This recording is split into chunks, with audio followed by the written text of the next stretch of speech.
اعوذ باللہ من الشیطان الرجیم بسم اللہ الرحمن الرحیم سورہ آل عمران آیت نمبر 72 اس سے پہلے کی آیت میں کل والے میں گزر چکا ہے کہ عیسائی اور یہودی ابراہیم علیہ السلام کے بارے میں جھگڑ رہے تھے کہ ابراہیم علیہ السلام یہودی تھے، یہودی کہہ رہے تھے یہودی تھے اور عیسائی کہہ رہے تھے نصارہ تھے، عیسائی تھے، مگر اللہ نے جواب دیا کہ ابراہیم علیہ السلام نہ تو یہودی تھے نہ تو عیسائی تھے، وہ مسلمان تھے۔ کیا تھے؟ وہ مسلمان تھے، سیدھے راستے پہ چلنے والے تھے، اللہ کے راستے پہ چلنے والے تھے۔ اب آگے کیا ہے دیکھیے، وقالت طائفة من اہل الکتاب آمنوا بالذی انزل علی الذین آمنوا وجہ النہار واکفروا آخرہ، اور اہل کتاب کے ایک گروہ نے کہا ان اہل ایمان پر جو چیزیں نازل کی گئی ہیں اس پر ایمان لاؤ صبح کے وقت اور اس کا انکار کر دو دن کے آخر میں، لعلہم یرجعون، شاید اس تدبیر سے ان میں سے کچھ پھر جائے۔ جب حضور صلی اللہ علیہ وسلم دین کی تبلیغ کرنے لگے مکہ میں تو یہودی اور خاص طور سے یہودی نے ایک سازش کی، ایک پروگرام بنایا کہ ہم لوگ کچھ یہودی صبح کا ایمان لائیں گے اور شام کو پلٹ جائیں گے، اور لوگوں کو بتایا کہ دیکھو ہم تو ایمان لائے تھے حضور صلی اللہ علیہ وسلم پر، مگر گئے تو ان کے دین میں صحیح دین نہیں ہے، اس لیے جو کمزور مسلمان تھے اور لوگوں کو گمراہ کرنے کے لیے طرح طرح کی یہ ہتھ کنڈے اپناتے، اور آج بھی اس دور میں بھی کیونکہ قرآن معجزہ ہے تا قیامت تک کے لیے، اور آج بھی کچھ لوگ ایسا کرتے کہ مسلمان کے ساتھ آ کہتے کہ مسلمان ہیں، اور جب دوسرے گروہ میں جاتے ہیں تو کہتے ہیں تو تمہارے ہی آدمی تھے، ہم تو ان کو گمراہ کرنے کے لیے گئے تھے، بہکانے کے لیے گئے تھے۔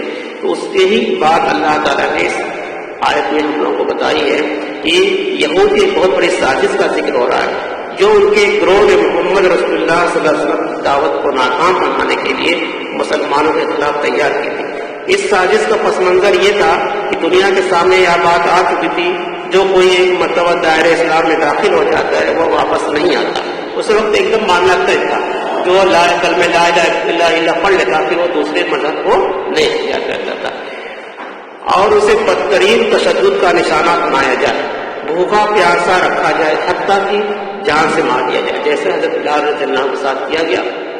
آپ کو بھوکا پیاسا رکھا گیا، آگ پہ سلایا گیا، سڑک انگار پہ سلایا گیا، مگر آپ نے کیا کیا؟ احد، اللہ ایک، لا الہ الا اللہ محمد رسول اللہ، اللہ کے ساتھ کوئی معبود نہیں۔ اسی طرح اسلام کی ایک دھاک بیٹھ گئی تھی، اس کے اندر کوئی ایسی کشش ہے، ایسی حقانیت ہے، ایسی مٹھاس ہے کہ آدمی ایک مرتبہ اسلام قبول کرنے کے بعد بڑی سے بڑی قربانی دینے کو تیار ہو جاتا ہے۔ یہ اسلام اور اللہ کے رسول صلی اللہ علیہ وسلم کا معجزہ ہے، لیکن اسلام سے دستبردار ہونے کو تیار نہیں ہوتا۔ اسلام کی جو ساکھ بن گئی تھی اس کو توڑنے کا طریقہ انہوں نے سوچا کہ ایسا کرو کہ صبح کے وقت اعلان کرو کہ ہم ایمان لائیں، سارا دن محمد صلی اللہ علیہ وسلم کے ساتھ میں رہو، اور شام کو کہا کہ ہم نے دیکھ لیا کہ یہاں کچھ نہیں ہے، یہ دور کے ڈھول سہانے ہیں، ہم تو کفر میں واپس جا رہے ہیں، ہمیں یہاں سے کچھ نہیں ملا، یعنی پلاننگ کے اللہ کے ساتھ کام کر رہے ہیں۔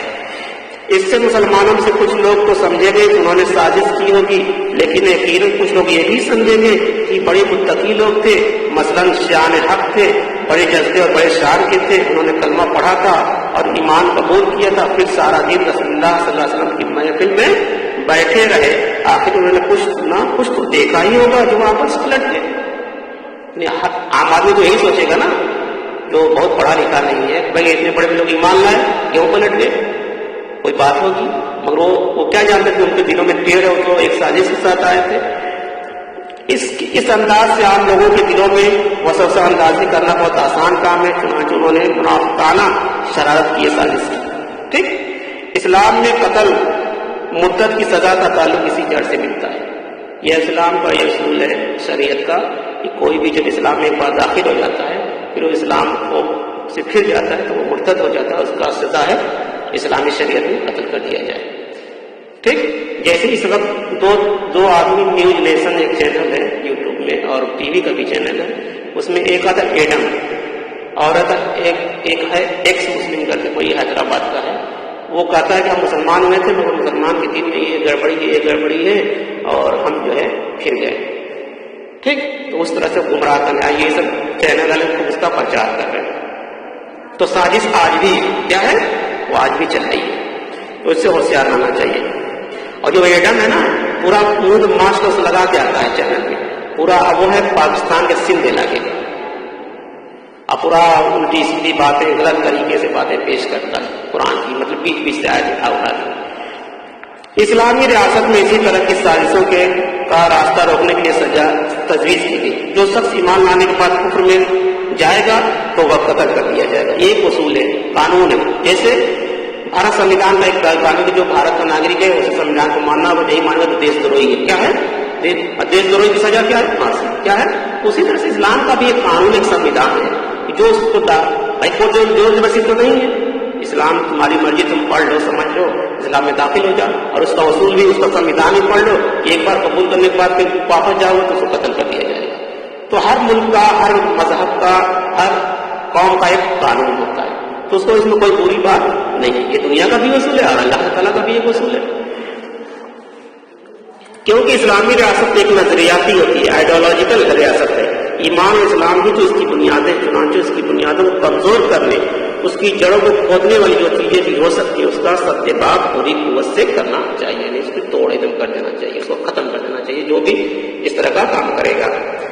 وَلَا تُؤْمِنُوا إِلَّا لِمَن تَبِعَ دِينَكُمْ، اور دیکھو کسی کی بات نہ ماننا مگر اسی کی جو تمہارے دین کی پیروی کرے.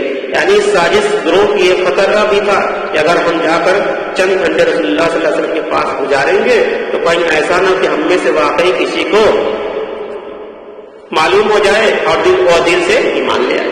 یعنی ہو جاتا ہے کہ جب حضور صلی اللہ علیہ وسلم کے پاس گئے، دن بھر ایمان لائے، اب کوئی ہمارے یہودی دیکھ لیا، عام لوگ دیکھ لیے تو کہیں ایمان، یہ بھی ڈرتے تھے. یعنی دونوں طرف ان کا ڈر تھا. لہٰذا ہوتا ہے کہ کہتے دیکھو ان پر ایمان نہیں لانا ہے، صرف ایمان کا اعلان کرنا ہے. ٹھیک، بس زبان سے کیا کہنا، اور دل سے ایمان نہیں لانا ہے. قرآن مجید میں شعور نفاق کی مثال ہے. یعنی جو وقت انہوں نے اپنے ایمان کا اعلان کرنے کے بعد مسلمانوں کے ساتھ گزارا، اس میں وہ قانوناً تو مسلمان تھے. بھائی کوئی کلمہ لا الہ الا اللہ پڑھ لے کہ ہم ایمان لائے تو اس کو مسلمان سمجھا جائے، قانون تو ہے مسلمان ہے، مگر دل سے وہ مسلمان نہیں. اگر اس دوران کوئی ان میں سے مر جاتا ہے تو اس کی نماز جنازہ بھی پڑھی جاتی ہے، یہ قانون ہے. لیکن خود انہیں معلوم تھا کہ ہم مسلمان نہیں، کیونکہ دل میں سوچ کے رہتے. یہ شعوری نفاق، یعنی جان بوجھ کے نفاق، دو طرح کی باتیں کرنے والا. جبکہ ایک غیر شعوریت اور نفاق ہے کہ اندر ایمان میں ختم ہو چکا ہے. کیا ہے نفاق؟ ہے کہ اندر سے جو ایمان ختم ہو چکا ہے ہوتا ہے، مگر انسان سمجھتا ہے کہ میں تو مومن ہوں. جیسے آج کل مسلمانوں کا حال ہے، زیادہ تر اکثریت مسلمانوں کا یہ حال ہے، ان کے دل میں ایمان نہیں ہے مگر وہ اپنے آپ کو مسلمان سمجھتے ہیں. نماز نہیں پڑھتے ہیں، کفر کرتے ہیں، نماز نہیں پڑھتے، شرک کرتے ہیں، پھر بھی اپنے آپ کو مسلمان سمجھتے ہیں کہ مومن ہوں. حالانکہ اس کا کردار واقعات منافقانہ ہے اور اس کے اندر سے ایمان کی پونجی ختم ہو چکی ہے. جیسے دیمک کسی شہید کو چٹ کر جاتی ہے لیکن اس کے اوپر ایک پردہ بہرحال برقرار رہتا ہے. شعوری نفاق اور غیر شعوری نفاق کے اس فرق کو سمجھ لینا چاہیے. تو ایک آدمی تو جان بوجھ کے منافقت کرتا ہے، دو طرح کی باتیں کرتا ہے. ایک ہوتا ہے کہ اس کو معلوم ہی نہیں کہ ہم منافق ہیں، مسلمان ہیں، کس طرح کا وہ کام کر رہا ہے کہ ہم کفر میں جی رہے ہیں، ایمان کی حالت میں جی رہے ہیں.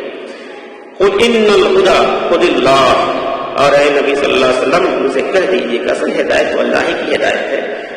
آگے یہود کی سازش کے ٹولے کا قول کا تسلسل دیتے کوئی مت لانا. یعنی اللہ تعالیٰ نے نبی صلی اللہ علیہ وسلم کو بتا دیا یہ ساری باتیں کہ ان سے کہہ دیجیے اصل ہدایت تو اللہ ہی کے پاس ہے اور کسی کے پاس نہیں ہے. تم مبادہ کسی کو وہ شے دے دی جائے جو تمہیں دی گئی. یعنی یہ رسالت نبوت مذہبی پیشوائی تو ہماری میراث تھی. یہ کون سوچ رہا تھا؟ یہودی. ان کی ایک دم گھمنڈ تھا، غرور تھا اس بات کی جو بھی رسالت ہے، پیشوائی ہے، جو بھی امام کا کام ہے، سب یہودی کریں گے اور کوئی قوم نہیں کرے گی. اگر ان پر ہم ایمان لے آئیں گے تو وہ چیز ہم سے منتقل ہو جائے گی، ٹرانسفر ہو جائے گی. اگر ہم عرب والوں کو مان لیں گے کہ یہی دین کے کام کرنے والے لوگ ہیں تو ہم لوگ ایک دم وہ ہو جائیں گے. جیسے آج کل مسلمان بھی سمجھتا نا بھائی فلانے پڑھ لکھ لیں گے تو ہماری چودراہٹ ختم ہو جائے گی. تو اسی طرح سے یہودیوں کے اندر بھی ایک غرور و گھمنڈ تھا. لہٰذا ماننا تو ہرگز نہیں ہے، لیکن کسی طرح سے ان کو اکھیڑنے کے لیے ہمیں کام کرنا ہے. او یحاجوکم عند ربکم، یا تمہارے خلاف حجت قائم کریں تمہارے پروردگار کے حضور. قل ان الفضل بید اللہ بید اللہ کہہ دیجیے کہ فضل تو کل کا کل اللہ کے ہاتھ میں، کل کا کل اللہ کے ہاتھ میں، یؤتی من یشاء، اور جس کو چاہتا ہے دیتا ہے، اس میں 2000 برس تک تمہیں ایک منصب پر فائز رکھا ہے، یعنی 2000 سال تک یہودی قوم میں یعنی بنی اسرائیل میں نبی رسول آتے رہے، کتنا 2000 سال تک، اب تم اس منصب کے نااہل ثابت ہو چکے اور لہٰذا تمہیں معزول کر دیا گیا۔ اللہ نے کہا کہ اب تم اس لائق نہیں ہو کہ تم کو یہ تمہاری امام دیا، تم کو رسول بنایا گیا، تم کو جو ہے دین کا کمان تمہارے ہاتھ میں دی جائے، تم اس لائق نہیں ہو۔